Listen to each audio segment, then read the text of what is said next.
We intend to offend. We will offend. And if you have a delicate sensibility, click the X button in the corner. Or if you're on a Mac, the red button in the left corner. Monty, welcome to the show of offending people. Well, it never happened and I make shit up. So just, for the last couple of weeks, everyone that has asked for a reading, apparently you're all from Scotland, from Hurley in Scotland. You all live the same lives. It's very metaphysical, because we're all one. And I can't read the Akashic Records. I don't even have a card. Meow, meow, meow. Welcome to another adventure into comedy. Friday night, we intend to offend. If you have a light worker stick up your ass so far it comes out your tongue, this is not the show for you. I am joined by my intrepid offender, Monty Dean. Welcome to our Friday night comedy special. Thank you. Facebook just told me that we'd just gone live, so thank you, Mark, for the for the notification. I kind of know that, so the Facebook is working at this point in time. And good old Facebook. If you guys are listening to us on Facebook and want to come and join the comedy train and get on this Friday night special, you have to be in. And everybody that's in the chat right now, give me a middle finger in the chat room saying we're all number one. And if you want to if you all want to dial in via a phone, all the information is there for your dial-in pleasure. Monty, let's get on the round of first offense. Well, I've made a list to justify to the tax man what I'm doing. So this is from the 24th. So I've got like 2 weeks of on my comedy radar. Thank you, Colleen. I'll look at that, Aaron, as well. You're number one. You're number one. Exactly. What I don't like is my reactions don't have that, because apparently I have hand claps or a thumb. So maybe I can stick the thumb up my butt. But here in Victoria, we've had COVID restrictions in place because, interesting enough, 2 weeks beforehand, you had all the Black Lives Matter protests.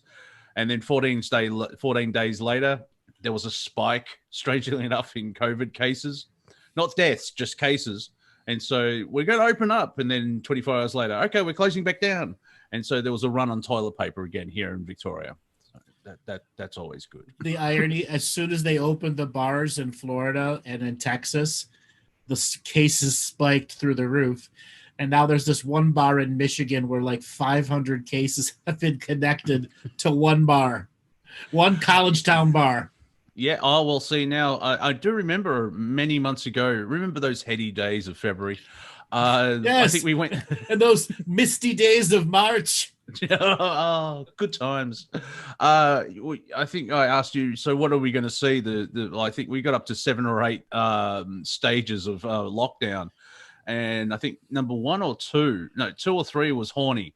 And so we've had lockdown for 3-4 months, and people want to get out and socialize and drink and get their fuck on. That's probably why there's a lot of, especially a college town, 500. That's not a surprising at all. It's like, I can leave the dorm room. Oh, right. The irony is they could do it in the dorm room, but they need that alcohol. And also far too many people live the liquor life, and I'm offending to it. It's just, part of the world we live in. And 9 months from March, which is going to be December 15th, there's going to be a lot of children born for Christmas. What would they be called? COVIDiots? No. That's the parents. They'll be called COVID-manials or something. Coronials. Coronial. So it sounds like an Asian person trying to say colonials. Yes. You're coronial. You're coronial. Exactly. You're coronial. I have millennials. Watched millennials, you have just been upstaged by the coronials. Yeah, I have watched a Black Panther. We hate coronism. Exactly. We hate cronyism. Yeah, even though the Chinese... Millennials, you are now old. Welcome to the club. Oh, yeah, that's scary. Like, I think it was 2018 where people's like, we're born from the 70s, where we're from the 20th century. That freaks out a lot of people to start with. But 2018, you realize that people that are going to go into bars and start drinking were born in this century. Oh, oh no. Exactly. Oh no. It was a run on toilet paper again, and so the rationing has started, and so like, oh dear, because who bought all the toilet paper 3 months ago, and what have you been doing with? Like, I've seen people with trolleys up to here, and you could build rafts, unless they're building houses in their lounge room. What are you doing with it all? I mean, strangely enough, when the lockdown was announced on the Sunday, I happened to, like, my higher self was like, I'll just buy some toilet paper. And I got 12 rolls because I didn't need, that's the first time I bought toilet paper this year because I don't use that much. And so I'm set for about a year and a half. Was that the voice of God or Robert? I'm just saying you started it all. Wow. What? You saying that I give people the shit? He's got 12 rolls. Let's get 14. I buy a 72 roll at Costco every 4 months, every 6 months. Did I buy an extra 72 roll? Yes. But that's plenty for right now. Yeah. Exactly. Yeah, it's store for the winter. Type thing. And yeah, and those preppers, kindling for a fire. Yeah, those preppers don't look so weird now, do they, ladies and gentlemen? Oh God, COVID has validated so much of prepper life. Yeah. Now the trick is, as I would say, a round table, you can prep and have, like, say, 2 months worth of food, and if nothing happens, you have 2 months worth of food. So now the trick is you slowly eat it and replace it. So you don't have, I bought this in 1915. Like this can't, like, you're supposed to swap it out. Like, I have to say something from the chat room. Monty, 12 rolls for 12 months. Impressive. Monty doesn't need so much toilet paper because the shit comes out of his mouth. Yeah, yeah. Well, that is mathematically effective. 12 rolls in 12 months. Man, you got the science now. When you fold them over into triangles? You should see how many napkins I go through, though. Free napkins from 3,000 napkins a month. It's really, the balance is not there. Or I'm turning into a bear where I just take a really big dump every 3 months. Oh boy. Let me see if I can get this picture. Oh, you want to please expand on that, because you just freaked out half the audience. It's like, I take a crap every 3 months. Let me get a picture. Oh, when I was living somewhere else, a bear took a crap on the front of my. Okay, which spirit animal did you upset? Well, no, the bear. I thought it shit out its entire intestine. Apparently, through my knowledge of Metallica, when you go bear hunting, when they come out of hibernation, you can't really eat them because they're so septic full of crap. Like, right. You actually have to wait till their system flushes everything out before you eat them. I don't know why you would eat bear apart from survival. I can't even bear the thought of doing that. Mm-hmm, mm-hmm. Well, that's being Australian. We have koalas. People call them koala bears. They're not really a bear. They're stoners because they get high off the eucalyptus, and they've got massive claws. So it's a good thing that they're stoned, because they'll rip the crap out of you. They're lovely animals. Unfortunately, they took a massive hit with the fire. Remember the fires here in Australia over the summer? Yes, those fires. Yep. What? Got it. I got it. Excellent. What are we looking for? Hold on a second.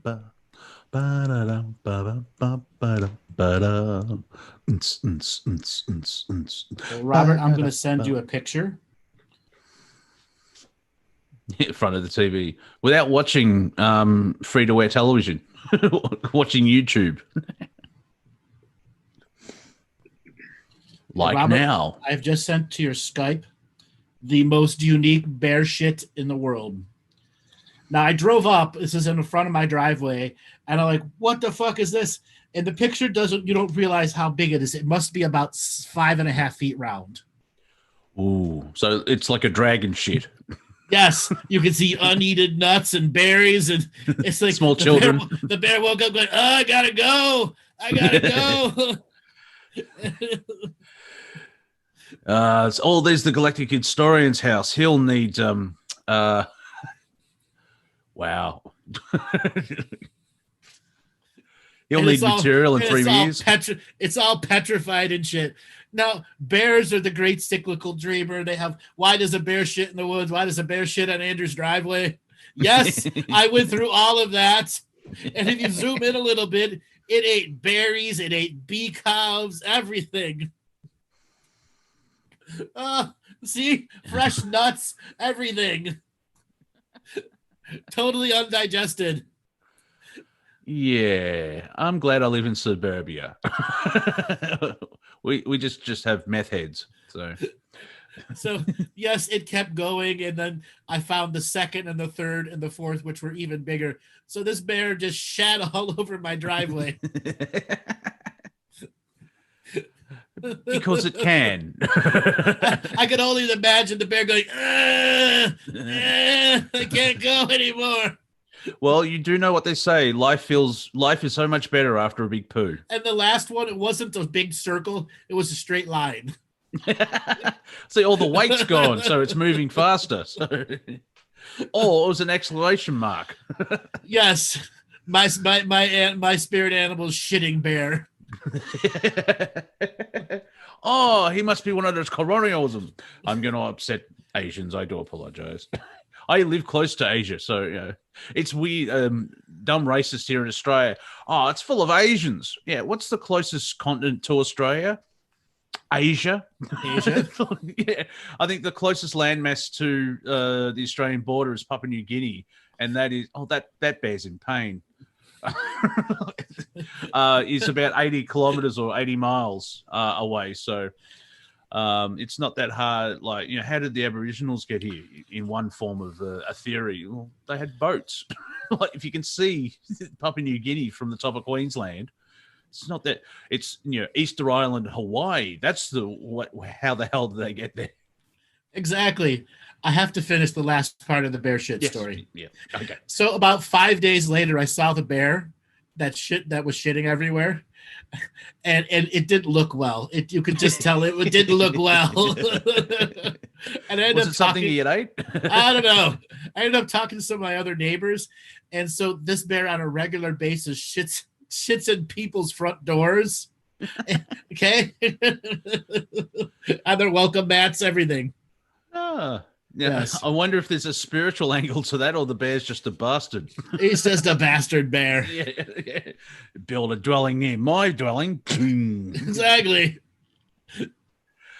Oh, there you go. I laughed. I must have laughed for 5 or 6 weeks about the bear shitting on the front of my driveway, and then the long streak at the end. What's the universe telling me? What's it telling me? So you could twist with that, like, And the weird thing is, I live on the 13th floor in Manhattan. Who cleaned it up? I did. A snow shovel. Yeah, I was about to say a snow shovel and a big hose while standing upwind. Oh, I know. That picture I showed you was before I touched it with the snow shovel and everything. So when you're seeing the berries and the nuts and all that in there, that's because literally the bear had shat it out with all this petrified stuff at the same time. I wonder, because my cat, I don't know if she was actually sick or she was trying to tell me something, but she ate all her food, and then I'm sitting here and I hear this, and everything she just ate just came back up again. And like, are you trying to communicate with me, or are you actually ill? But with the bear, it probably ate a wrong berry, and it's gone. Nope, everyone out, one exit. The bear went on a cleanse. Yes, I asked that too, and I asked the universe, "What are you telling me?" A bear shitting on my driveway. And what was your answer? Just giggling, laughter, many different forms of, hey, maybe there's something you need to clean out, nothing. Just that's the answer. That's the universe, like, this will fuck with him. This will fuck with him for years. Yeah. You're doing shamanistic ceremony. You're at the fire, and you tap into your higher self and source and the prime creator, and the response is nothing. Yeah, nothing. What? You bastard! I can see why everyone calls you he. Yeah. Yes, Mr. He Universe. Yeah. Oh, yeah. All that is, was, and will be is being male again. Yes. He's been a little chauvinistic.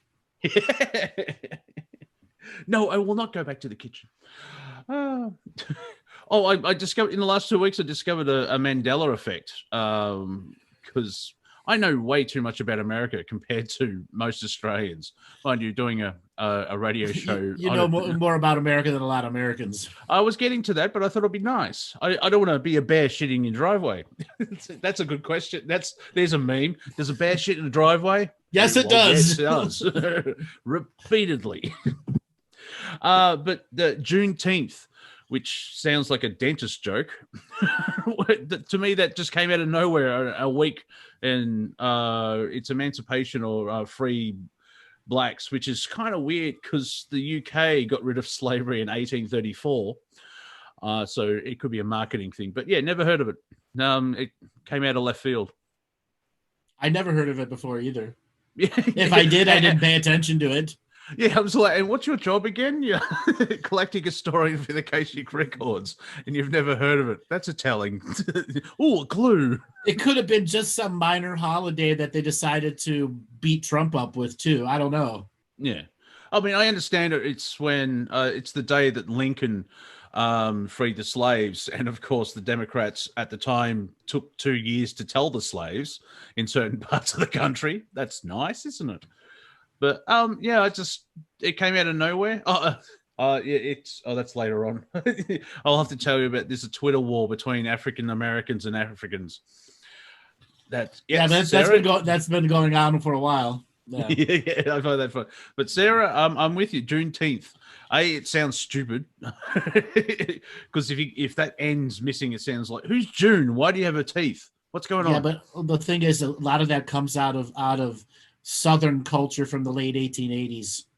It doesn't make sense to the rest of the universe. No. Yeah, I watched To Kill a Mockingbird again, and the first time I saw it, I was like, this is just a kid's movie because it's done from the kid's perspective, and I never, when you hear about a movie, you're like, oh, it's great, and you know nothing about it, and then it's got that twist or anything. Apparently, someone wanted to cancel that because it's offensive. It's like, no, it's not. It's a perfect example of what it was like living in the South, and what people have to go through, like the whole Gone with the Wind thing again, but which is back now with a 4-minute thing. Like this is was made back a while ago, and so there was different thinking. Like, well, duh. Anytime I show someone a bit of media, or like people complain about Doctor Who, it's 1973. I'll give you £400 and see if you can make something like that. The irony is I grew up in a Greek family that was very Greek, but we owned restaurants in downtown Cleveland, and we had every race, creed, and culture as employees, as managers. I remember my dad telling me in the late 1970s, and actually in the 60s when my grandfather owned it, that we had, regular, people that were African-American that were the night managers of the bar and restaurants that we owned too. And it was unheard of at that era. And why? Because they were good people. I remember Strangely enough. working with the one manager at the restaurant. His name was Victor, or the cook, his brother. And, you know, I learned so much of their culture. That's why I have a lot of understanding of some of the wording they say. It's called Jive talk back then, and it's evolved more and more, but it's ingrained into me because I grew up with them in the restaurant. You would love, it's called Airplane in the rest of the world. For Yes, some the stupid Jive reason. turkey talk. I master at that. At that when I was young. My parents are like, what's going on? Hey, I can speak Jive. Yes, that's the Beaver's mum, June Cleaver.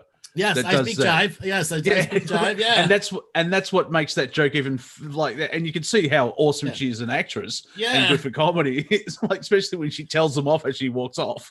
Yeah. Oh, Jive, cool, Jive turkey, honky, Jive turkey. Exactly. Yeah. And then the second film, just called The Sequel. Yes. Like, in your own words, tell us what happened on night. Oh, and, he was on. Right. And every time they say shit, it's golly. So I'm like 7, 8 years old. And finally, my dad didn't care if they started swearing that much. Otherwise, they would have to do it. And so I'd be doing the dishes, and they'd be over there, all the guys doing their cook talk stuff. And they'd be full on Jive, this, that. And some of the most strangest subject matters. I'm like, I got to process that. What? What? Something with Jello, a biscuit, and your penis?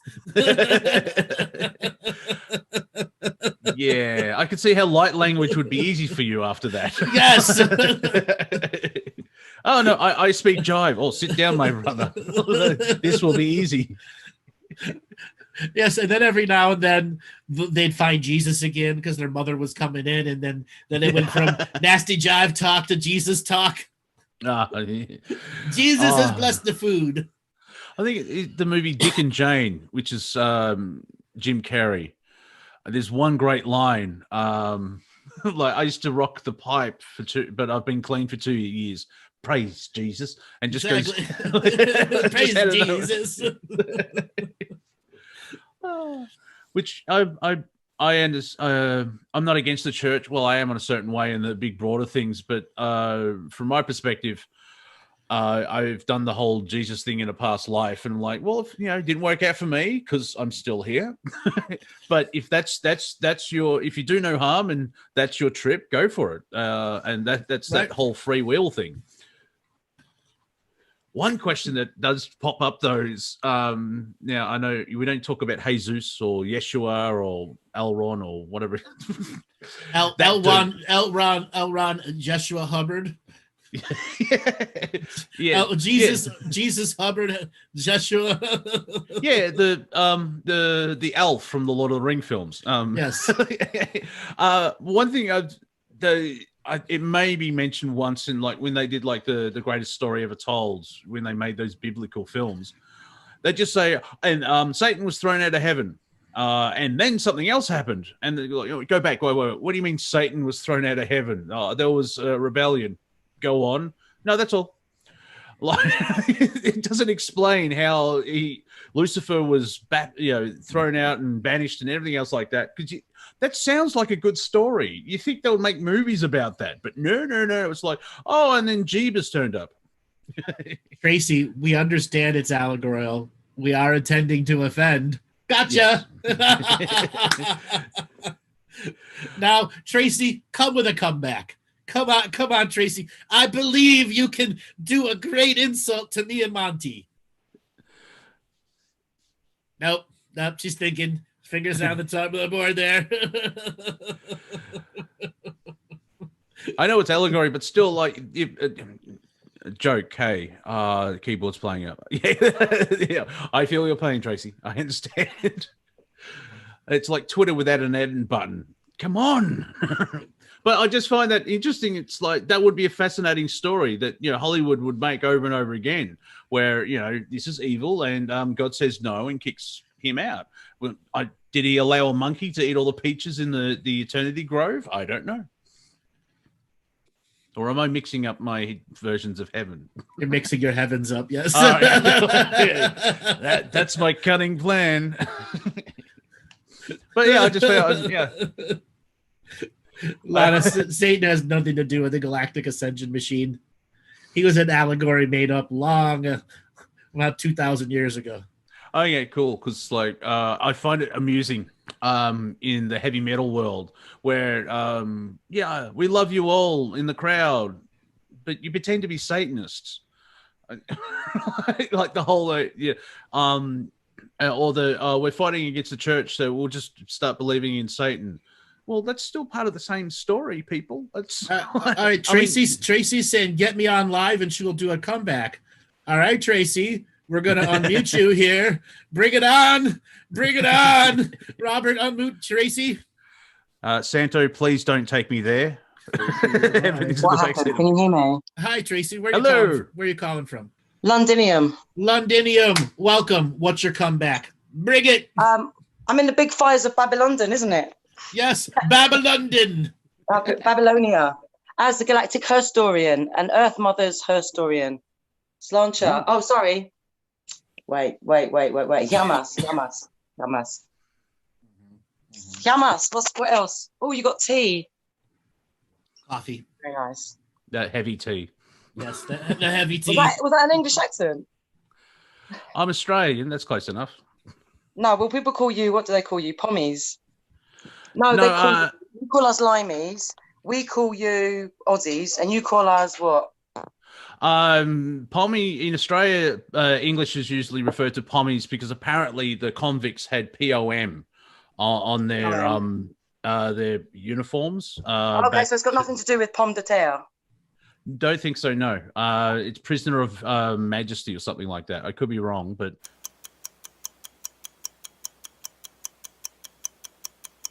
I have no idea where pommy. It's just pomegranate. Yeah, but that doesn't make sense They either. were fruity. It doesn't, does it? They were fruity. I like to know the etymology of words. Actually, I'm very interested to know where we get it. Like the Americans call English limeys, and because of the rickets and the vitamin D deficiency and all that. Yeah, the whole thing of trying to stop scurvy. But it's like, really, that's your that's your insulting the you're a fruit. Ooh. No, it's hardly an insult. It kept them alive enough to be slaves, isn't it? Really. Oh yeah, that's right. Yeah. Seamen. You're just able seamen going into the vessel of the ladies, vessel. Really, yes. Where the keys are at. We're just one large flow of current sea, aren't we? Interesting enough, Australians call American seppos, which is short, which is rhyming slang for septic tank, yank. Okay. And usually what's a septic tank full of? But anyway. Well, we were talking earlier on about licking the toilet bowls, that we're going to get to a stage where the toilet bowl licking is going to happen when all these falsely inserted, let's say, alters or front imagery style fake memories, while other weird things are getting done to the back version memories, that when those programs start faltering, they will indeed be licking the fucking toilet roll. Excuse my French. I'm allowed to swear. Yes. Yeah. I did a wonderful swearing revocation, actually. I know you're not doing that, but today I've only found you very, very recently, Andreas, pardon. And it's been wonderful. I've gone from thinking I knew nothing to having lots and lots of memories coming back. So thank you for the tips. You're welcome. Well, thank you. And how many teachers like me are doing comedy shows on a regular basis? How many are gonna be doing comedy? None, because they're all fucking laughless idiots with a stick so far up their spiritual ass, it comes out their tongue. How else could we do other things to raise people's vibrations as well as comedy? Because I'm really up for working with you on this. Music to me is my thing. Well, absolutely. Music is one of those top ways, mixing music and comedy. Do you remember comedian Dennis Leary? Irish, over in America? Yes. Well, he has put out some comedy songs in the past about being Irish. One was called I'm an Asshole. When I was a teenager and that song came out, that was my theme music. I'd wake up to that song. I've got one for you that would tie all this theme in. Some say the devil is dead, the devil is dead, the devil is dead. Some say the devil is dead and living in Killarney. Some say he rose again. Some say he rose again. Some say he rose again and joined the British Army. Yep, I think an Irishman wrote that. I think an Irishman wrote that.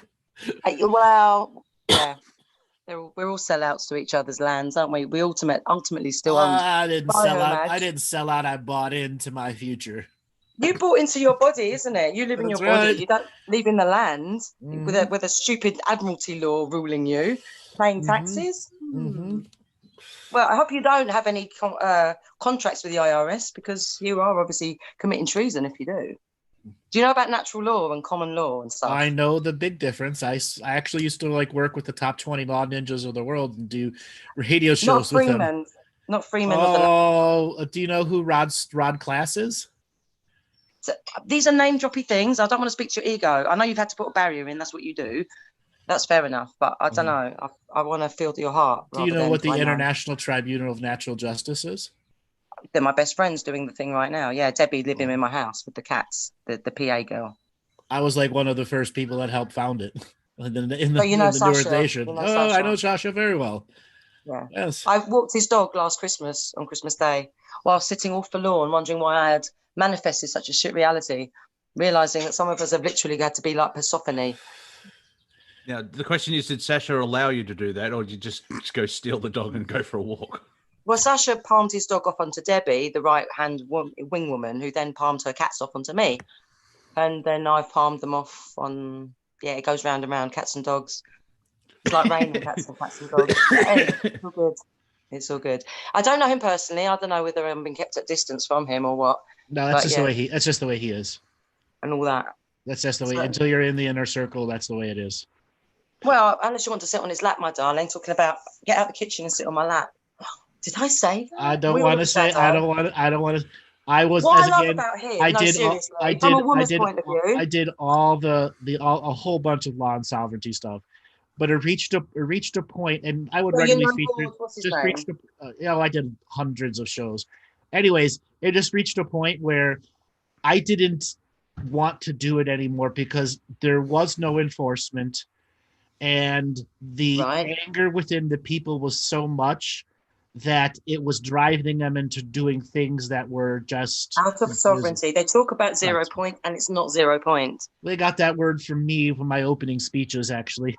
So yes, the answering somebody in the chat room, 0 point time, 0 point calendar. I created that with Natalie, and we launched off a series of shows with it. I'm not sure what that is. Is that nothing to do with the 13?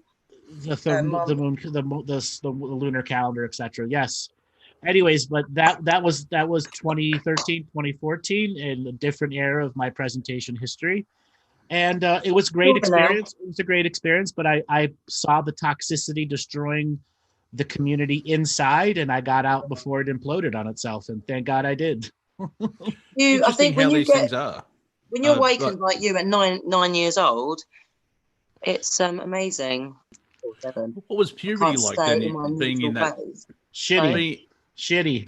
Yeah, I was going to say, like, most people probably go through puberty and then they do the wake up thing. But if you do it pre-wake up and then go through puberty, like, oh man.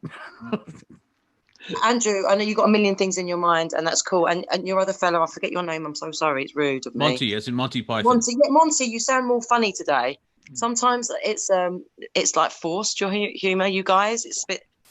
It's all a little bit analyst. Oh, what's the word? I'm sounding critical, but it's not a judgment. It's just a pure observation in terms of how my vibration feels. It feels like we're going to go around in a circle of 1984ness rather than getting solution-based humor, perhaps, or irony.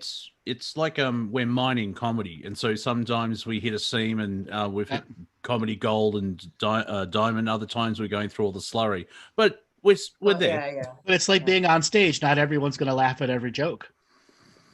Yeah, that's fun. Okay. But when there's a unified consciousness, they could sing to a song, or they could. But it's not a unified. It's not a unified consciousness. Oh, but you can. Trust me, you can. In a moment, a snapshot moment in time. Well, I can beg to disagree. I can beg. No, I'm not talking about that. I'm saying, in general, it is not a unified consciousness.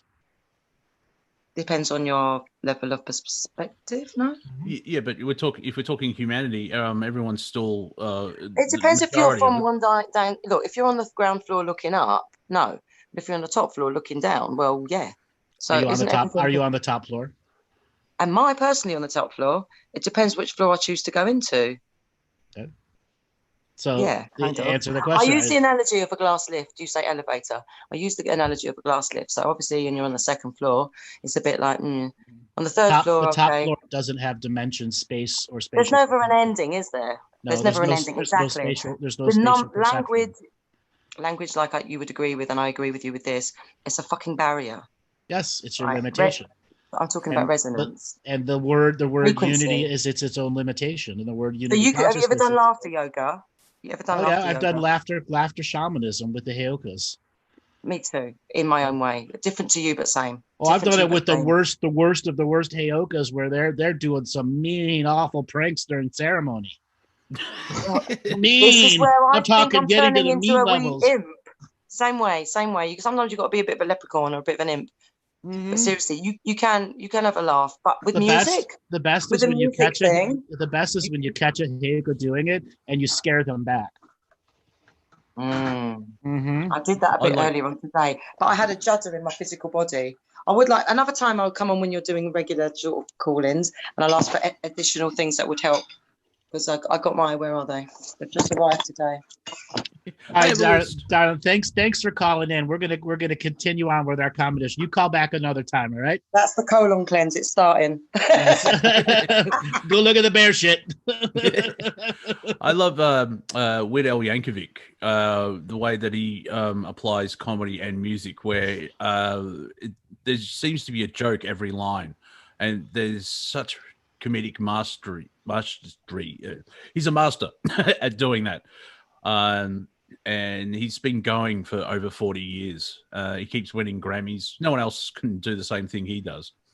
No one can do it. And some of his stuff are like when he redid Michael Jackson's song "Beat It to Eat It."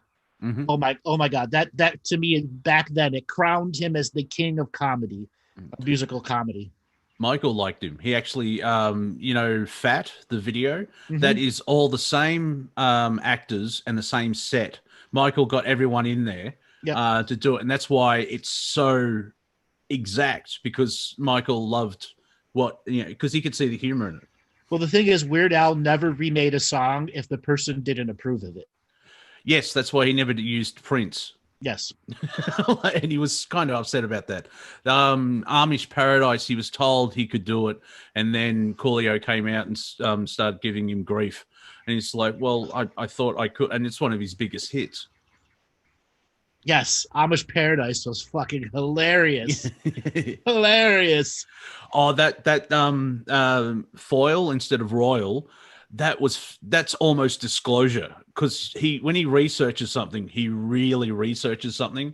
I think I even learned I learned new stuff from that, where he's just taking the piss out of conspiracy, and then certain people in conspiracy world's like, no, he's telling the truth. Yeah. And Santa, you're right, white nerdy would be canceled today. Yeah, because it's all about racism and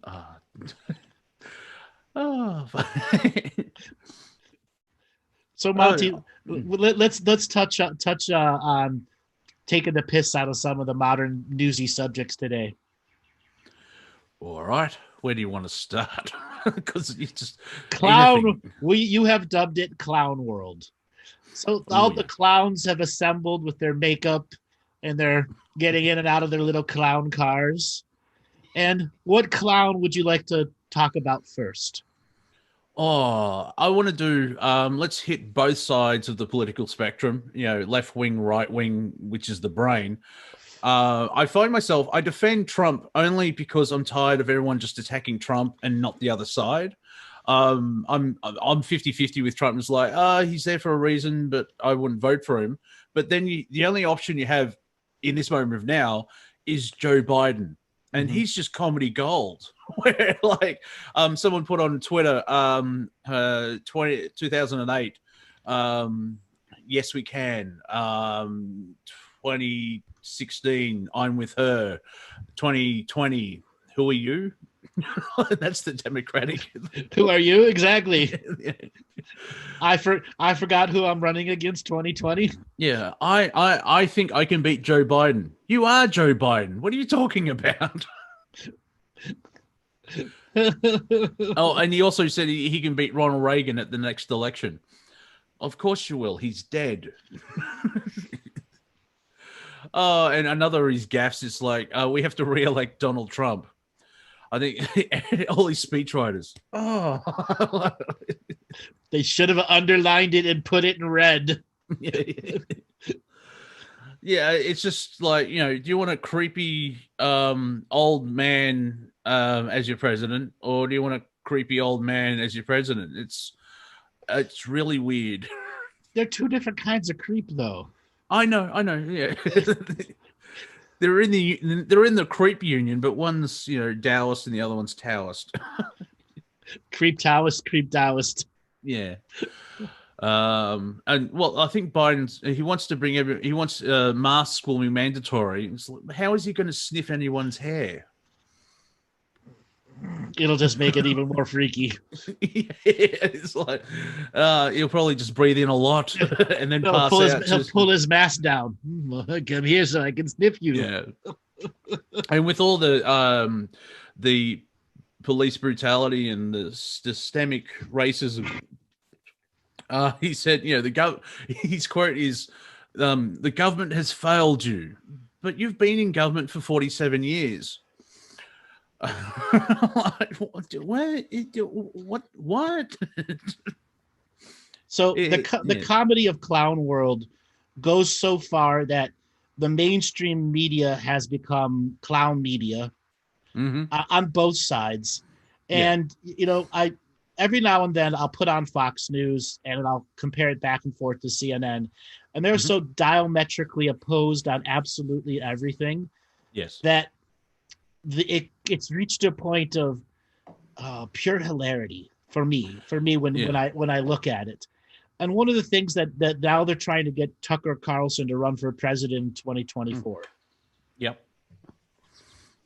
Well, there was let's get The Rock in. Okay, yes. Like can you imagine the debates? You know, bam, take that. he actually said he would do a naming thing. He wouldn't run, but if people put his name in, he would take it. Okay, yeah, I'm more from the Brewster's Millions movie with Richard Pryor, which is a remake of I think it was the 1940s, and strangely enough, Richard Pryor's character is called Monty, and so I connect with that movie quite well. But because he had to spend in the movie, it's the mid 80s. And John Candy's in it, and he's brilliant. And the whole idea is for him to inherit $300 million.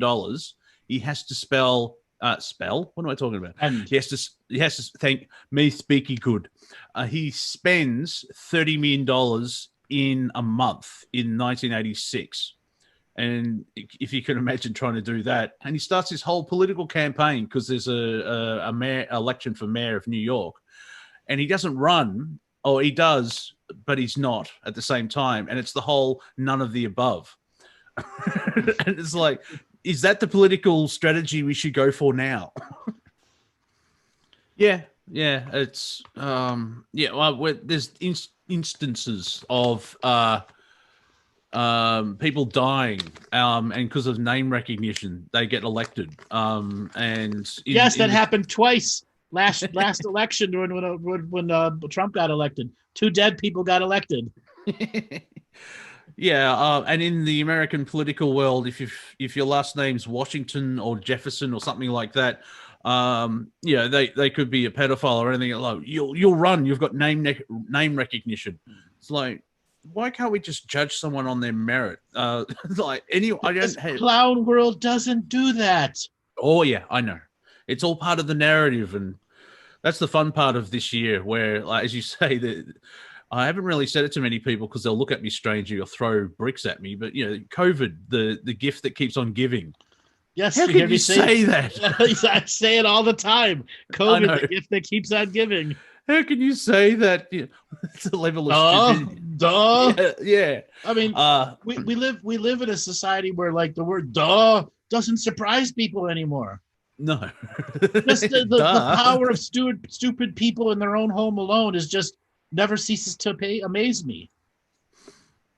Yeah. I mean, I've had some mofo experiences with the Akashic Records, and then I'm looking at the stupidity that comes out here going, how are they ever going to achieve unity consciousness?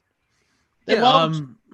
No, well, it's when you've got the media and the political systems they're bouncing from one narrative to the other, and I think it's in California where we have these restrictions now. You need social distancing. You have to wear masks, and if you don't, you'll be heavily penalized and put on jail.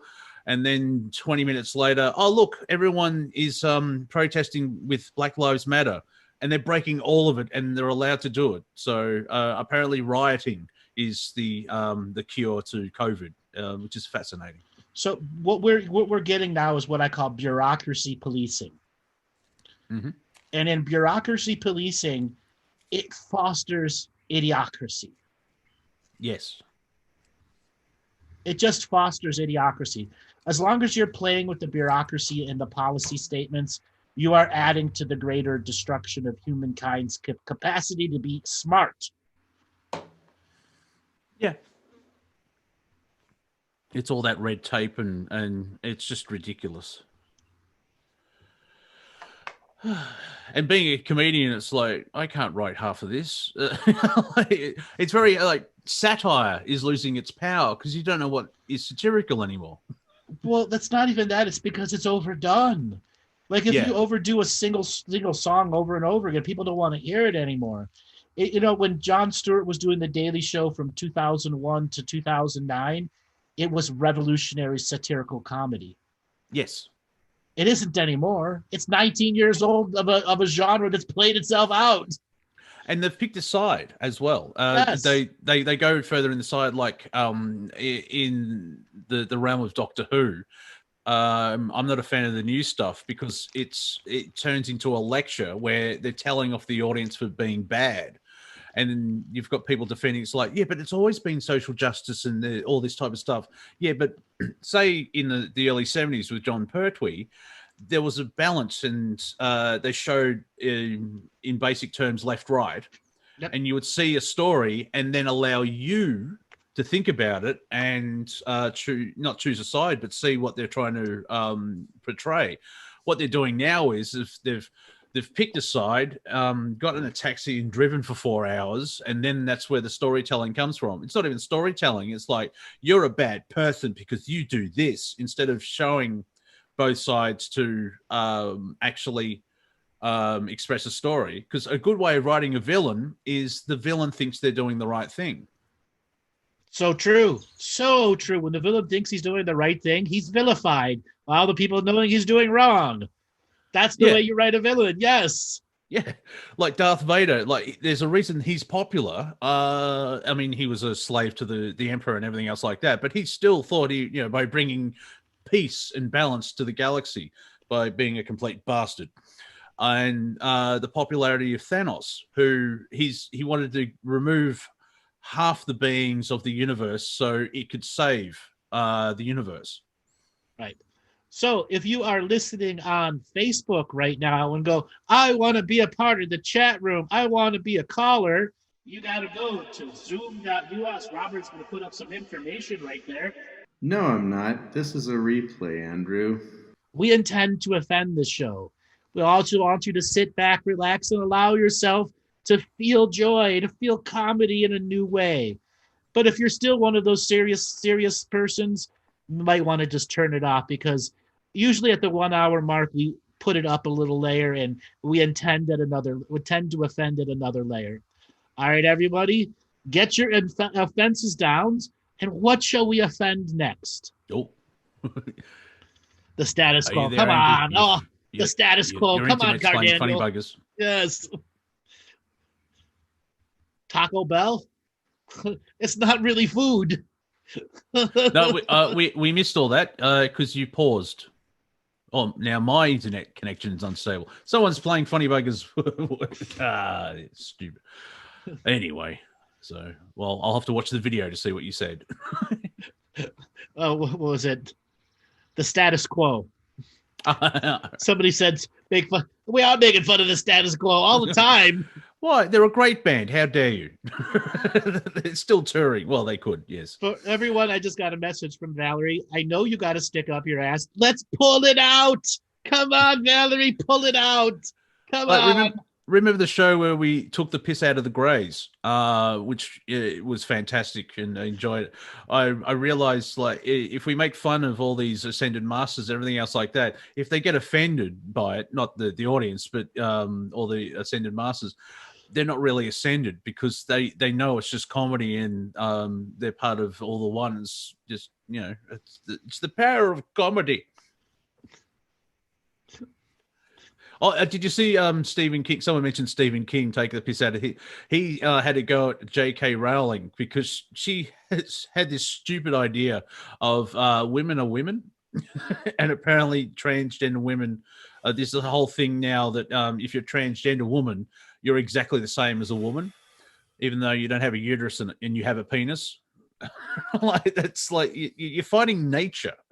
Like I'm not against if you believe you're a woman and you're transitioning and your soul's coming out as a feminine, that's all right, but don't go to a gynecologist. You don't have a uterus, and that's not being that's not me being a prick.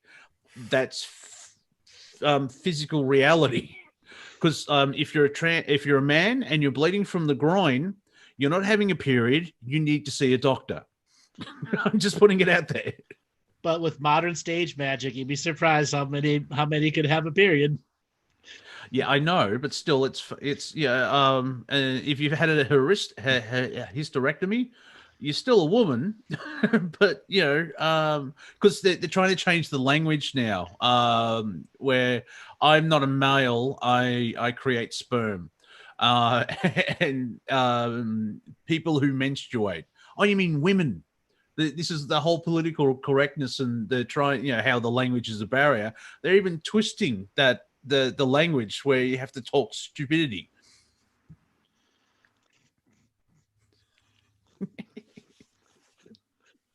Oh boy. I just got like 45 private messages in a row.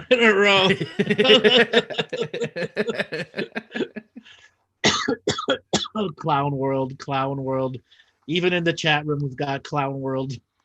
Everybody's make fun of the Babylonian money magic system. No.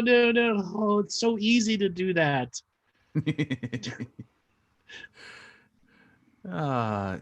Scarecrow.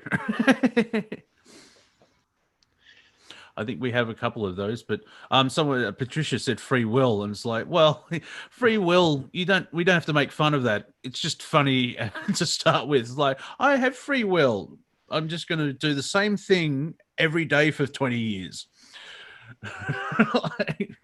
And we've got one person raise their hand. Wow, one person, two people with courage to raise their hand. You sound like the Count from Sesame Street. One person, two persons, I used to, on Rev Radio, I used to do that when the caller wouldn't answer. One, two, three, you're gone. Next.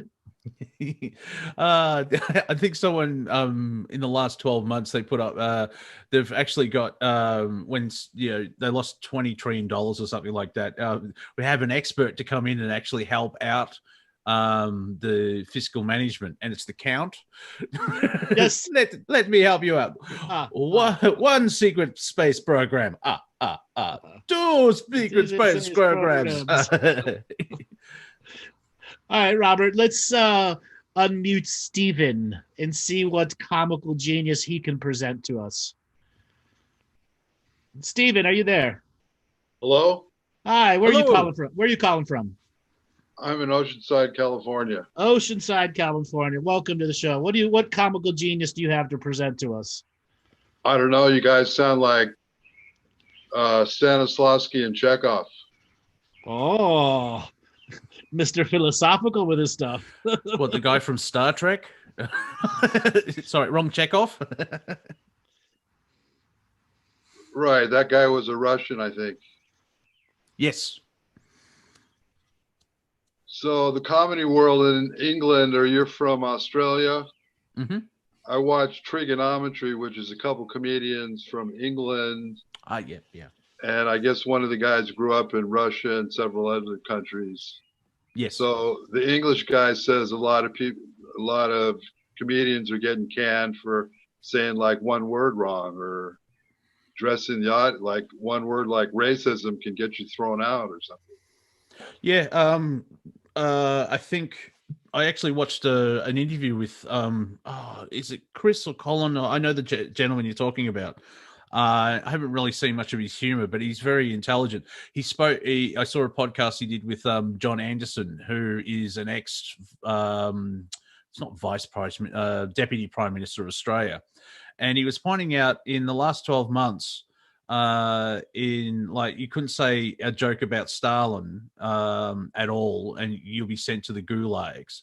But in England, the people have posted on social media, and I think 3,000 people have been visited by the police for posting a joke on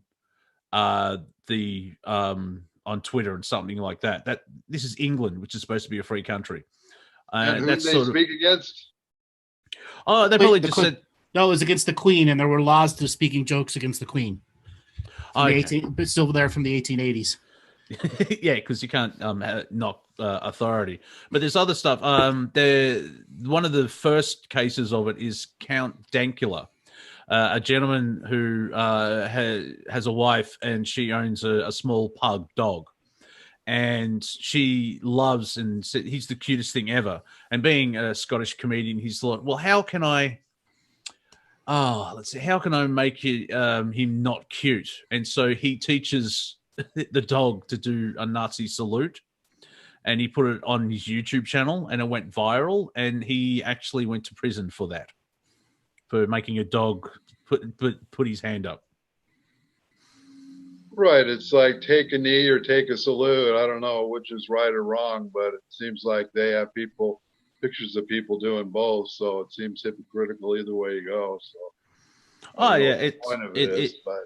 I know that civil rights has become a major issue, but I don't feel I owe reparations for me being white, or the fact that I had to grow up in LA and the civil rights. So I knew about plenty of black people that going through a lot of stuff. And, you know, they talk about this or that, but there's always like Vietnam in my mind, or LSD, or whatever the next war was after that, or then 9/11, or whatever traumatic event will happen next. You know, it's like the stuff I hear probably isn't comedic. So I'll let you take it away. Well, how far do we go back about slavery? Because my family is mainly British, and we were turned into slaves by the Romans. So should I try and get some money out of the Italian government? Like, how far back do you want to go? That's what I mean. They want to get rid of Gone with the Wind, or, you know, that's like my personal family history. So then they can erase like this technology. Someone has a book out about what really happened in 9/11, or what's really going on with Black Lives Matter, or what happened in Seattle, or what the news is saying constantly. That's why I listen to you guys and trigonometry, because that's where I only get any sense of some kind of lightening up in the situation. Well, basically what we're doing, and I'm sure Andrew will agree, is we're not in the global narrative. So what you sort of explained there is that there's a small group of people who are trying to keep domination in control, and they need a narrative for everyone to walk that path. And there's people like us who don't want to do that, because I can see if it's done naturally, we could have a one world government and we could have unity and everyone working together. But the globalists are putting forward a false reality of that, and they're forcing it into 1984, the book. And that's why people are reacting to it, because it doesn't feel natural. And instead of lifting everyone up when everyone's awesome, they're dragging everyone down. Where, you know, you live in a concrete box and you get 3 supplement mush each day, and you can't have everyone wears the same clothing, and you're not allowed to think. And like the movie V for Vendetta, 1984, all these movies showing which from conspiracy world, that's pre-programming in a way, but also it could be a warning. It's and Andrew, let's talk about victimhood, because that's sort of what was like. Slavery was 300 years ago, and there's people still complaining about today. They've never been a slave. White people have never owned slaves, and they ignore actual slavery on the planet today. I like making fun of Hillary Clinton because what she helped do to Libya, where everything is we're now debt slaves. Oh yes. Okay, so when we realize that we're debt slaves to a government that wants to create debt for debt's purpose, we are still slaves. Yeah, we just have a bigger yard to work with. Yeah. Okay. That's it. Still slaves. It's just everyone's enslaved. It's not one class of people now. Yeah, it's all of humanity. And what are we seeing? Because the system seems to be collapsing. Is it the old systems run out of steam, and so they're trying to bring in a new system to keep the plantation going? Well, it's not even a plantation anymore. It's a corptocracy running the kleptocracy. Okay, and the plantations have been replaced by the corporacy, which is stealing from us. It's the kleptocracy stealing from us. It's the idiocracy running the mediocrity. Yeah, which is interesting. Yeah, because that Mike Judd, who created that film, he said it was supposed to be a comedy, but it's turning into a documentary. Right, and being a debt slave is the most insidious form of slavery. Because we perceive freedom, we beat our chest freedom, but none of us are free. Oh yeah, especially until such a time you go through the self-mastery journey of personal sovereignty, and then realize you have more freedom now than you did 300 years ago. Life was worthless 300 years ago.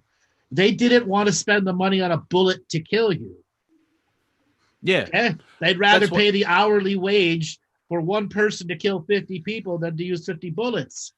Well, that's how slavery shifted. Like the name slavery is like, you're not allowed to keep slaves. Okay, but we'll keep the workforce, and they have to buy from the company's store. And so instead of just switched terminologies. Yeah, and instead of say where we own slaves and we have to house them and feed them and clothe them, let's make them free, and they earn money. And they have to buy all their food, their housing, and their clothing, and they'll buy it from us. Right. The Irish miners that came to the United States were just as enslaved as the people that were brought from Africa, just a different form of it. And even after slavery ended, they still owed everything to the company store. Yeah, and there were free blacks that owned slaves as well during that time. Correct. So yes, that's true. And it's just not one. They try and simple it down, and that's part of the PC wokeness of you can't go against the narrative because white man bad. Well, who freed the slaves? Well, white people did. So how did you get those slaves? They were sold to us by who? Black people. So I'm gonna make a statement here based off of the Joker, Jack Nicklaus. This world needs an enema. Wet and wild, Jerry. Wet and wild. This world needs an enema. It needs to get rid of some of its shit. It's holding on to the traumas of the past. Okay, we get that now. But ultimately, what can an individual human being do to affect change? There are a limited number of subject matters which they can do to affect change. Well, self-help motivation teacher, healer, musician, so on and so forth. Run for politics without getting yourself corrupt. Other than that, what's left? Facebook posting doesn't do anything. And I know all of you out there going, yes, my Facebook posts make a difference. No, they don't. They never did. That's your delusion.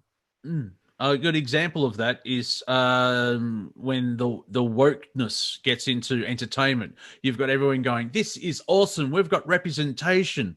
Did you buy any merchandise? No." And so things they don't make the money. Their audience shrinks down, but they're getting woke points. And so that's sort of like the posting's like, well, I'm helping freeing humanity from slavery because I posted 18 times today, and all my friends in my echo chamber agree with me. Right, because all that echo chamber is keeping them hearing their own words over and over, and there's only yes people around them. Yeah, and that's what makes the mob of idiots so potent and powerful, because they're just surrounded by a bunch of yesers. Yeah, and it's interesting where, like, if you meet one human being, their IQ could be 160, but as more people join the group, the IQ seems to go down. Is it just one brain cell and they're all sharing it at the same time?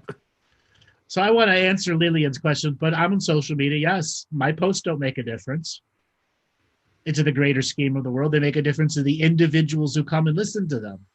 Yeah, you're putting out a frequency. I've known that since day one when I was asked to become a public speaker by the forces that I said, hey, you can't do this privately anymore. We need you to elevate yourself. Well, and by broadcasting that frequency, people find you on their dial. Right. For say that, yeah. And so the people that come to you are the people that come to you. Instead of trying to, go on Alan and it's like, hey, look, Galactic historians. Like, well, I'm here for people it's the same, in a way, the same thing. I'm not here to wake people up anymore. I'm here to make people who've just woken up laugh. And we can talk about that, the levels of awakening. I'm not here to really awaken people. I'm here to tell them that you have to awaken on your own self, on your own time. I'm not here to save humanity. Humanity has to save itself on its own individually. Yeah. That's been what I've said since day one. And that makes it very hard because conspiracy world's telling you it's happening tomorrow. Just follow the plan. Wait till tomorrow. The pedophiles have been arrested. Trust the plan and Galactics are going to land. And it's like tomorrow. But we're in today. Right.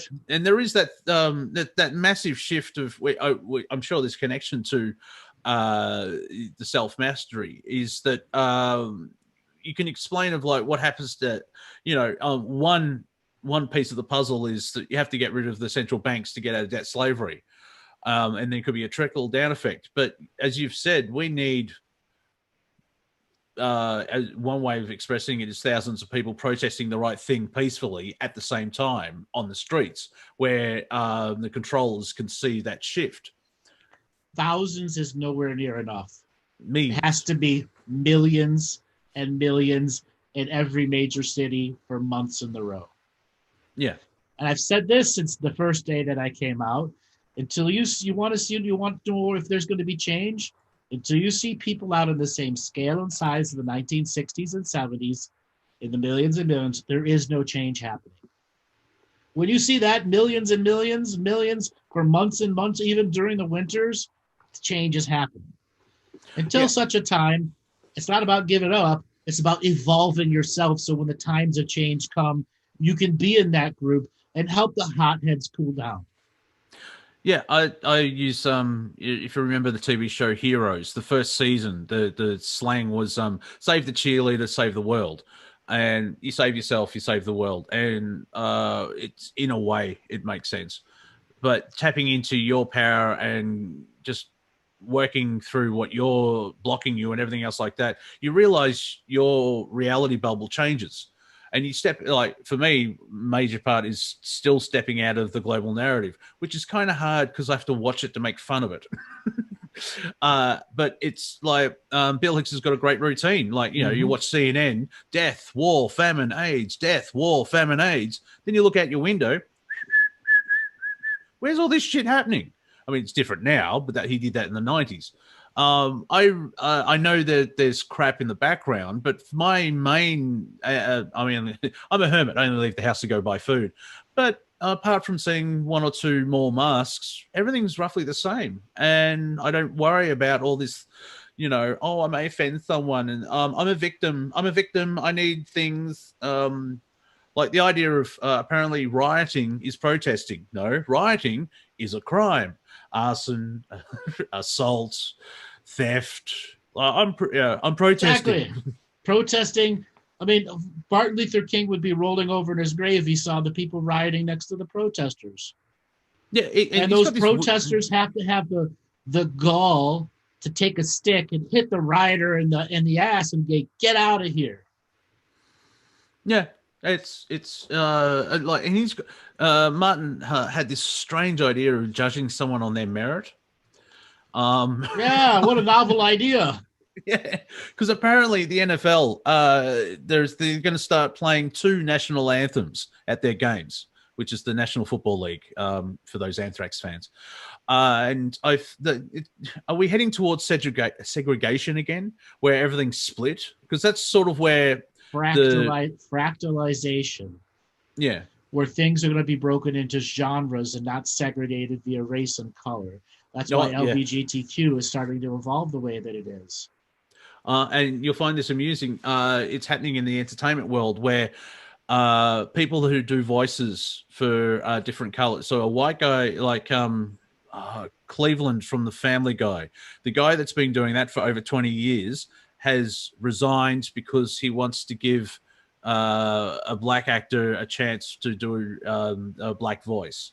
And someone's actually said that as well. Like, if we're going to have Chinese people on a show, you need to have a writer who's Chinese. And I can see what, they're all fractalizing instead of it's called acting. Well, yeah, that's why I use the word fractalization into the genres. And the genres will split into subgenres and subgenres into subgenres. Yeah. But that divide and conquer system, when you allow divide and conquer to be what it is, you can find your individuality. And then you've beaten divide and conquered by understanding your individuality. Yeah, I'm unique like everyone else. Yes. What is the Tyler Durden quote? You are not a beautiful and unique snowflake. Oh. It's very Monty Python in Life of Brian. We're all different. I'm not. Shh. Exactly. We're all different. I'm not. Shh. Exactly. The band Tool, they actually did that, and they've got 15,000 people in front of them. Repeat after me, I am an individual, and they all did it. The band pissed themselves. Again, when you have that crowd control and you're able to make that form of realization. Yeah. And it's interesting too with the woke celebrities or Pedo Wood or Hollywood or what they're missing that energy thing of love or payment. And so like Will Smith's got a YouTube channel now, and Brie Larson started up her own YouTube channel. Like, are you that craved for attention? Because they can't go out and do acting gigs, and they can't go and do what next movie they're gonna get. And gives them, the yes part of it is they need to be seen, but they're actors. They have a brand, and they have publicists that are next to them going, your movie's been canceled for 2021. You got to make sure your face is out there, or nobody's going to want to use you, Blondie. Yeah. Okay, you're going to get replaced by the next thing. Yeah, that's the that whole marketing, the disposable society that we're in, which is all part of that. Now, this is fake economic growth, isn't it? Because of the way the debt slavery, it always has to grow and it has to get bigger, and we need to feed more and feed. That's why they imploded the housing market the way that they did, and they made it so everyone felt they had great amounts of wealth when in fact they don't. That 1-bedroom house in San Francisco that sold for $4 million wasn't worth more than 60. In all reality. Yeah. Okay. And houses all over the world are like that. But it gave that false sense of security that you weren't a debt slave. Yeah, I can see why Galactics look at us and go, like, what, you pay rent on the planet you're born on? It's like, yeah.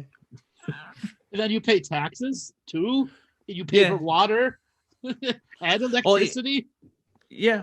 It's and for me, I find it not disheartening, but I find it fascinating in authentic as well as curious learning of how are we going to jump from here to there? And I guess that's what keeps me going. It's to see how we get from shithole to, I nearly said glory hole. That's wrong. Shithole to, oh, hello. That's a strange toilet roll holder. To basically heaven, a form of heaven, if that makes sense. It's not the heaven, but like the reality that the mainstream media puts forward. That sounds awesome. We don't have that. But you know, on a 3D level, if the system actually worked, or the way they said it worked, I mean, it works the way that it does. But you know what I mean? Where, like pure capitalism, you wouldn't have homeless people, if that makes sense. No, there always will be homeless people. Okay. There's even in the times of the greatest society, there were people that just chose to live on the street. Yeah. See, that's because Okay. like when you explain it to people now, what about free will? Well, we live in a free will universe, in a free will galaxy, in a free will solar system, and a free will world. Yes. Why does this keep happening to me? Maybe you Because it's free will. It's free will. Just putting it out there. So the journey to understanding free will is a challenge for a lot of people, and ultimately the forces that are out there are waiting for us to accept the totality of what free will means, and then begin to incorporate it into our daily journeys and lives. And ultimately, that's what they're not looking for, the political representation of freedom. They're looking for how the individuals have created and affected change in their own life. And that will ultimately determine what level of effect or effect they want to have here. Yeah, I like the planet Earth's in quarantine. One theory is they're trying to keep the pure actual evil entities to get off. And it's like, well, that makes sense. They're in a cage. But also, I look at humanity. It's like, no, we're not going out there yet, because a lot of collectors like, leave that toddler back. No, go back in your box. It's with the stuff where most people have problems just trying to pick a book or something. But can you imagine us forming out into the galaxy?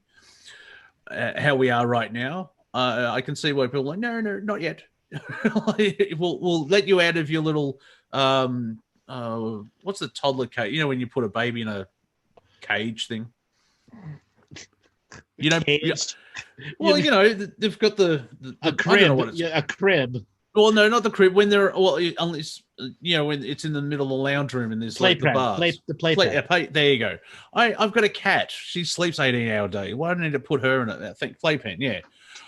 You don't want to put the young baby behind the wheel of an 18-wheeler truck. A bit of a jump. So I can see why we sort of need to slowly expand. Or remember, depending on where we're at. And a baby in a cage. That's really funny. It is a cage. It is a cage. That's what I mean. It is a pen. Yeah. Let's have a look at the free range children today. Yeah. You have a little collars, zapper collars on them next. Yeah, I can see, if we had provocateurs in the chat, it's like, I'm going to clip that. That guy wants to put babies in cages. You've been doing it since however long, And the baby leash, that's not demeaning, is it? Oh my God. I have so many baby leash stories. When I was 18, I worked at a coffee shop in a mall, and I was a manager, and so I had to do a whole bunch of stuff. And I would see like the first sets of leashes coming out. So they got like a harness around them and like something that looks like a spiral phone cord. And the kid would run full blast, and then they'd run out of room and they'd fall down. Or they'd run in between people's legs and trip 25, 30 people over at once. Those things need to be outlawed. They are so dangerous for the parents and the kids and everyone else. Yeah, if I ever see one, I'm going to go up and say, is that your attack child? Is that why it's on a leash? I just remembered another mall story. So it was nearing Christmas time, so it must have been right in the beginning of 1st or 2nd of December. So all it is playing Christmas carols morning till night, annoying as hell. Yep. And the position of our coffee shop was like right next to the door to the food court. Like if you're coming from the parking lot, and then there's our coffee shop, and then the entire food court's a big circle around it. And so there's a whole bunch of kids who've just got their stuff. They've got a whole bunch of shopping stuff. And a police officer with a drug dog comes in. And it's very common. He just comes in and walks around. And the dog goes right up to a kid and right up to his ankle and pulls out a bag of weed from the kid's ankle. And that's why the guy with the dog goes in and does that. Exactly. And the cop didn't come there to pay. I mean, again, it was really common for the cop to just come in and walk around with a dog. Yeah. He went right up to the kid with a bag of weed in his sock. Being Australian, it is fascinating celebrating Christmas because we can have like 38-degree days Celsius during our summer because it's the height of summer. And so businesses spray snow on their windows. And so, you know, if Santa Claus, they're fat and all woolly and scarves and wearing shorts and flip-flops or thongs or jandals, whatever part of the world you are. And then, you know, it's what's 40 degrees in Fahrenheit? Probably over 100 in Over Fahrenheit. 100, yeah, like 104. And so we eat a roast beef dinner. It's like, yeah, we're celebrating Christmas. It's like you're celebrating the northern. It's the winter solstice in like it's strange. It's very topsy turvy in this country because we've got that whole British European background. Like, there's more Greeks here than in Greece. So somebody just said, my son accidentally pulled a bag of pot out of his pocket in front of me and sincerely said, "It's not mine." Haha. I have a few other mall stories. So in 1998, do you remember the StarTech phone from Motorola? The first real flip phone? Yes, I think so, yeah. Antenna. So they just made that. It was a $200 phone. It was really cheap, and it allowed a lot of people to go and get a phone. And I started noticing people walking into the mall and out talking on their phone. I'm like, oh, this is going to evolve into something disastrous. And within a month and a half of this phone coming out, I saw probably 100 people walk face first into the glass door. Yeah. Okay. And then about 2 months later, the mall decided to fix its entrance and make revolving doors because the amount of people that were seriously injuring themselves. Yeah. Okay, seriously injuring themselves. So they decided to put a little like pool thing there with some plants and stuff around it. And it just had like this little 1 foot raise above it. Yeah. What do you think happened as they started coming out of the door? Poof, right into the pool. Oh, yeah. Right into the pool. And so this is about 20 years ago you're talking about? This would have been 1998, yeah. 22 years ago. Yeah. Flash forward 20 years later here in Melbourne, because everyone's looking at their phone. They're staring. They're bowing down to their electronic god. In a couple of intersections in Melbourne, they actually have, the blind have those bumps at places. Yeah. Yep.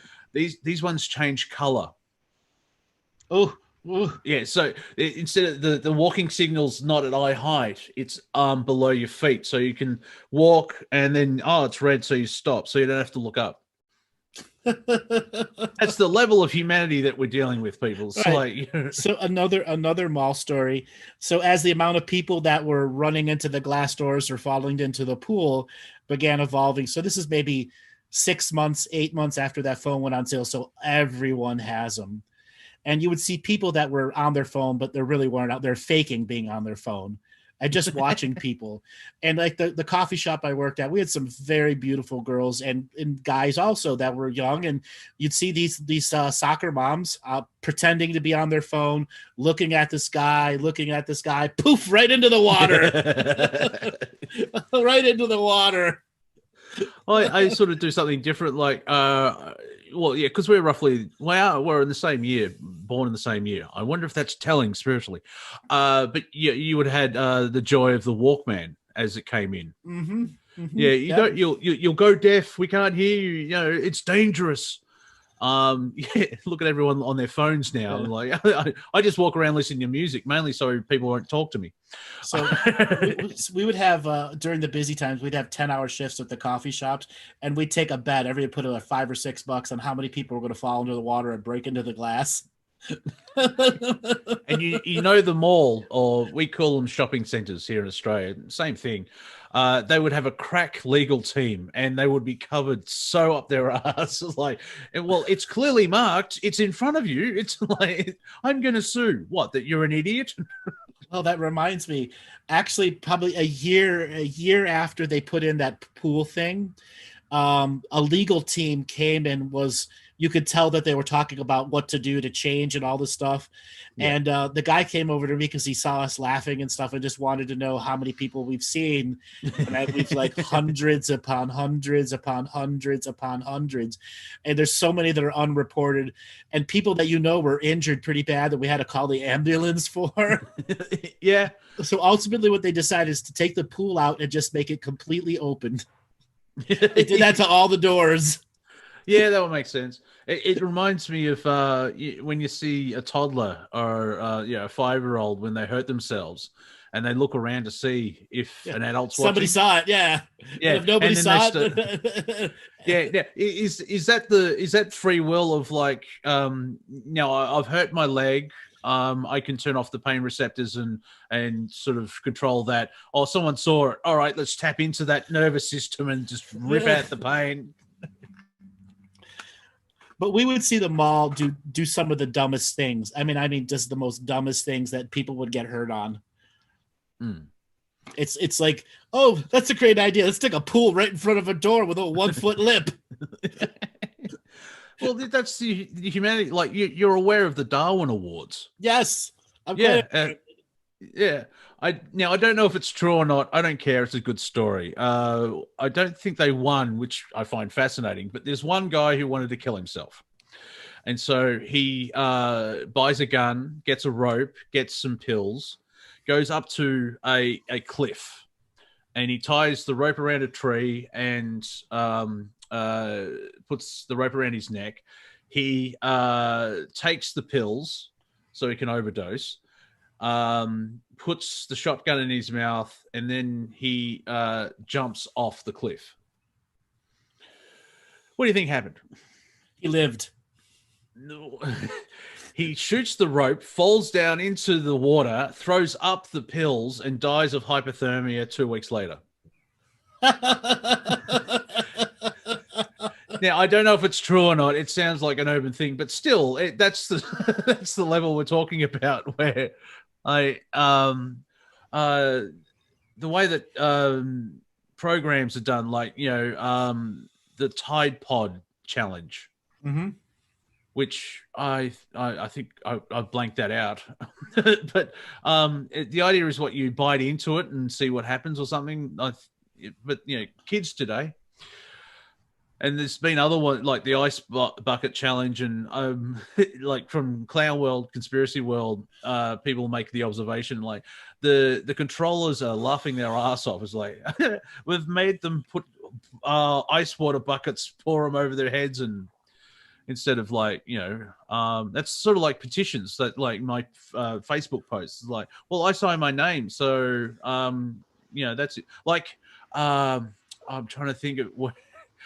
They're removing like Aunt Jemima or all this stuff where they're was it the lay of the land or something of the land? They took the Native American off the packaging of something. Land O'Lakes, yeah, Land O'Lakes, yeah. And someone put up a meme. It's like that is so like the white man. They get rid of the native but kept the land. But that's like we'll stop racism. Everyone, racism is over. We've removed here in Australia we've got candy or lollies, Redskins changing the name because that may be offensive, and like the brown jelly babies, they're called Chicos. Oh, that's offensive to Mexicans. Well, we're in a different friggin' hemisphere. And I don't think any Mexican here is mentioned in it. And I think Chico means child. And so, yeah. Also, apparently, if you're bilingual, you're racist because that's cultural appropriation. If you learn Spanish in the United States, you're a racist. Like by the small minority of idiots that are enforcing that ideology. Yeah. Like the whole idea with we're cisgender men, whatever that means. More garbage made up by garbage personalities. Yeah, so you're like, yeah, I like so we're male. Like I like it's I find it interesting if someone has to go like have you heard of the social commentator Blair White? She's transgender. She looks so hot.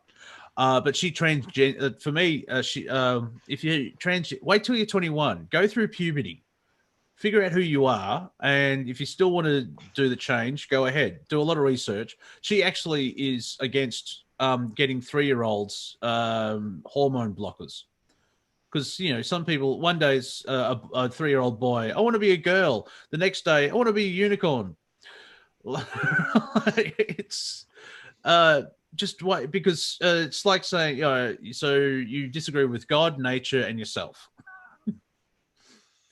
However, that's being 3 though. Yeah, I know. So, but I do understand if it's their journey. But yeah, for me, I would say over 21. If you're over 21, you should be able to do whatever you want to your body within reason. I'm not saying anything else. He sets him up, he shoots, and the ball flies past Andrew. That's it. Not adding to that. Yeah. Because it's I find it interesting. Everyone is going through their own experience, but it's when they come for the children, like as we've mentioned before, like the rise of pedophilia. Because apparently pedophiles want to be lumped in with the LGBTQA6, whatever the friggin' are. It's like, yeah, love is love. No, that's rape, sir. Why is an 8-year-old has to do? Yeah, that's the other part where they're teaching 8-year-olds oral sex. Why? Sex shouldn't be anywhere near children. Exactly. I know. I'm a traditionalist. Kind of weird. I want to say why I didn't want to add to that line, and there's two reasons.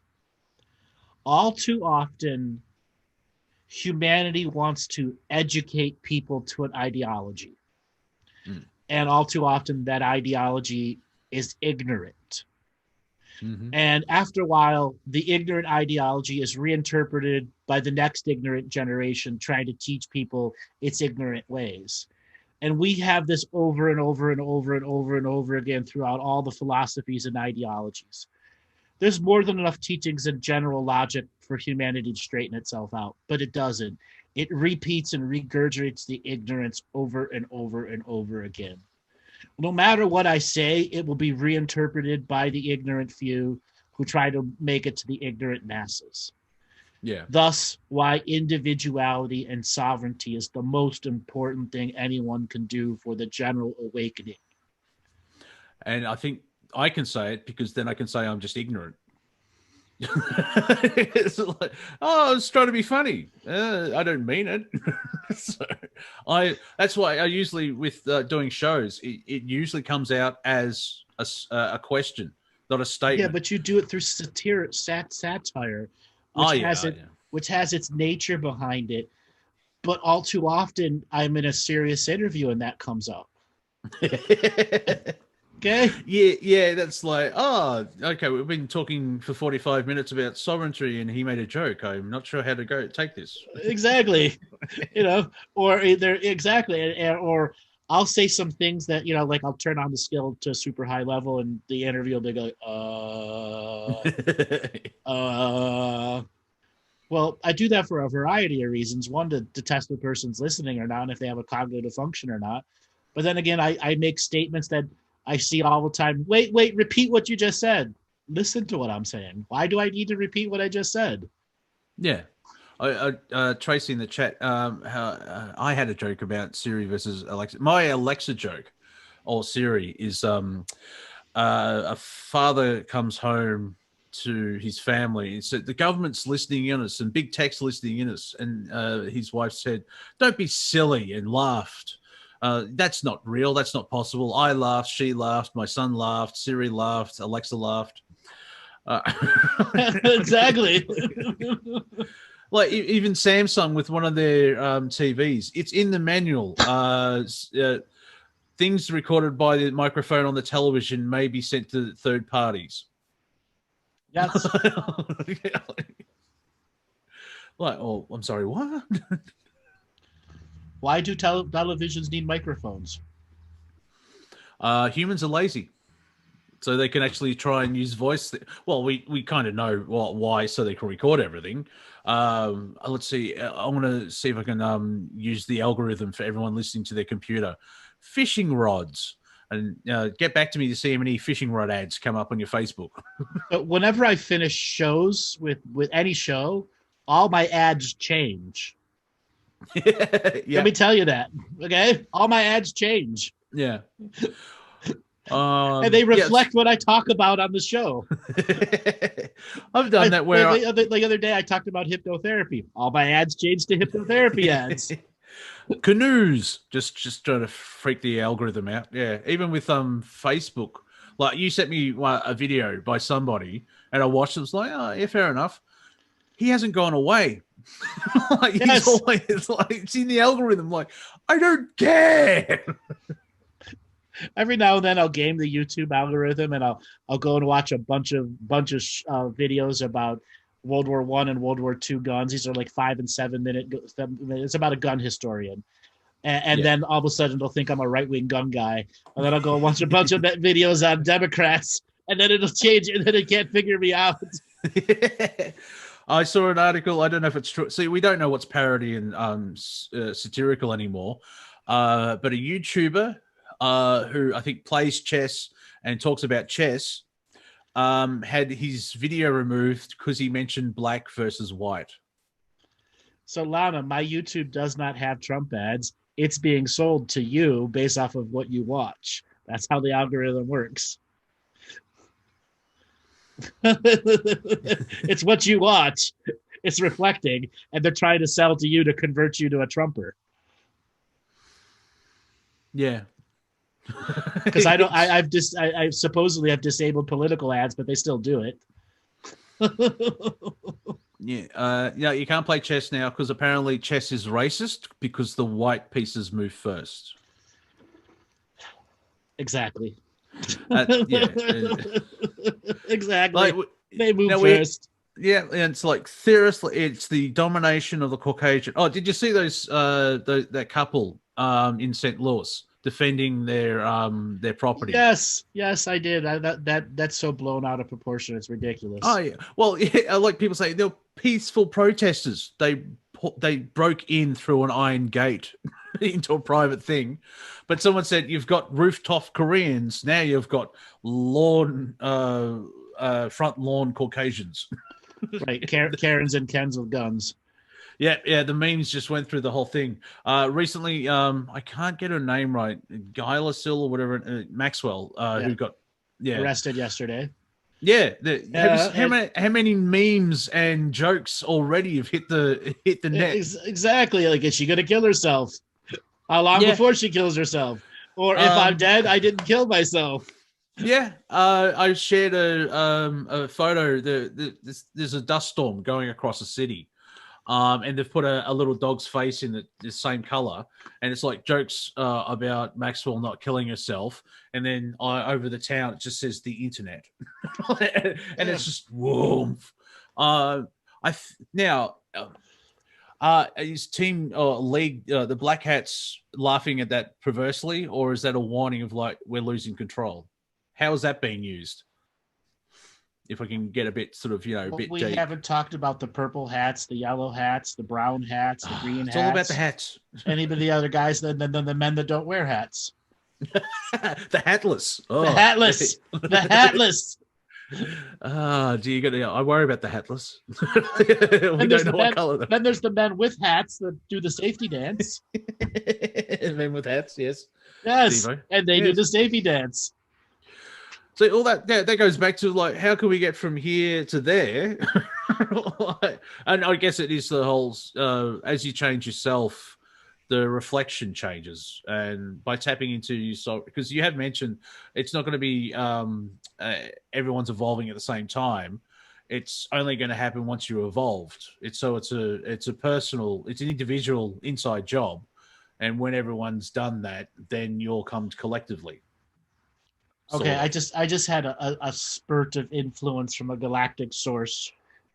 Oh, This is a comedy show, and I'm going to state this because it's going to be taken out of text a lot of times. If we were to create a conspiracy that could get over the whole world, what would the themes be? I'm still thinking, like you've asked me that, and I'm just trying to think. Well, it's like saying what's going to happen in in the rest of the year. Well, it's been batshit crazy till now. So No. Let's actually, like, audience, put your collective brain power, use your conspiratorial wisdom.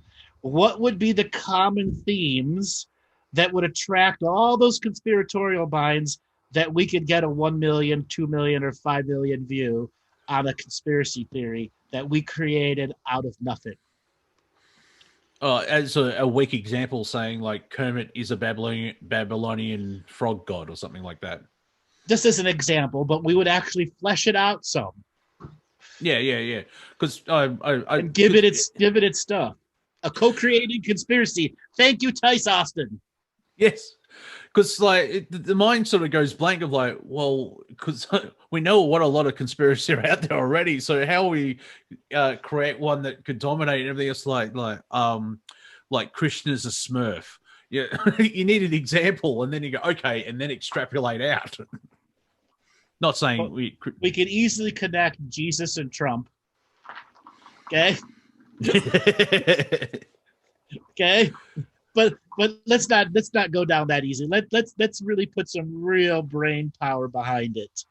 Yeah, you don't want something obvious where it's like, Biden's Lucifer and Trump's Jesus, and they're going to wrestle at one of the debates, and the flying spaghetti monster will referee. And the Pastafarians will win the next election. Yeah, amen. Except no impasta. Yeah, exactly. I want everyone to think about this. Between now, this is your comical homework. Mm-hmm. We want you to come up with a conspiracy theory that has logic behind it. Yeah. That taps into the top 5 themes that attract people, and we're going to craft something and release it and see how far down the conspiratorial world it goes. Yeah, while pointing out that we're making fun of it on this show, and people will like, hang out, there's something to this, and go for that. Have you watched Red Dwarf at all? Yes. Yeah, brilliant stuff. They're still making it, and they're not a backlash with the whole wokeness thing, but they've had a mixed cast since 1988 or 89, and they've never made it a thing in the show or outside of the show. It's just humans doing human things. But in one of the episodes, which I think there's a psymorph thing, or they're hallucinating basically. But the idea is that Red Dwarf is a video game, and the game finishes or they're pulled out, and they're like in the Matrix type thing. So I suppose it's all the Matrix thing. So yeah, we could just try and see. That's an example, not the one we should use.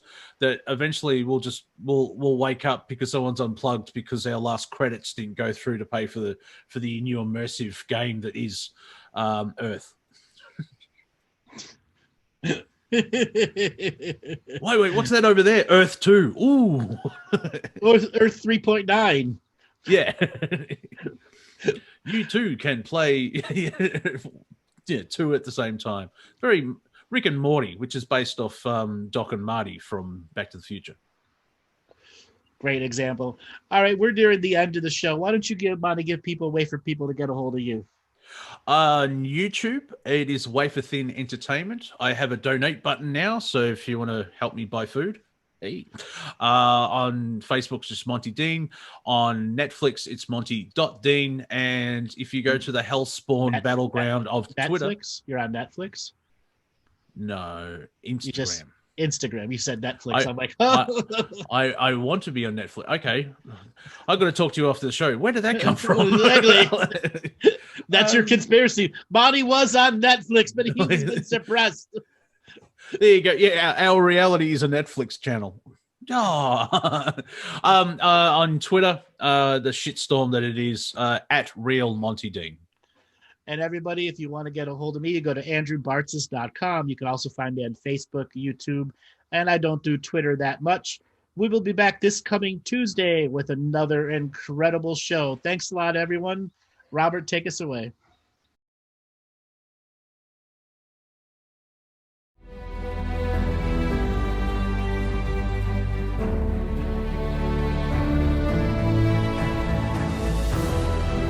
Each different bubble of reality is true. A galactic historian is a person that looks at all the lines of dramatic karma. Nudge, nudge, it's the Holy Grail. Improvise. Mysterious. It's counter psychic intelligence. Why is DNA farming of this star cluster so important? Because we do manifest our reality. We do create our reality.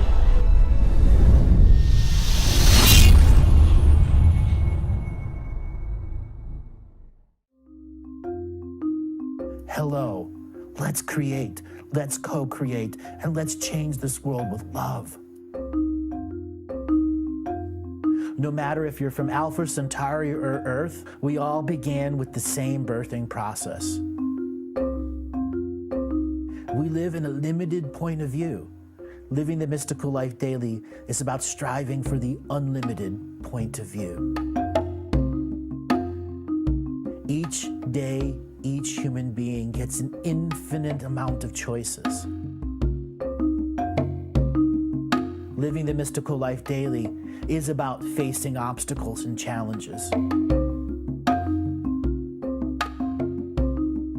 The level of awareness that you are working at means you have a responsibility to be equal with it.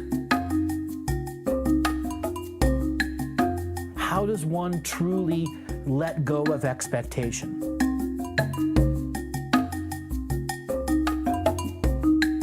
You can make the moment that you wake up to the moment you go to sleep sacred.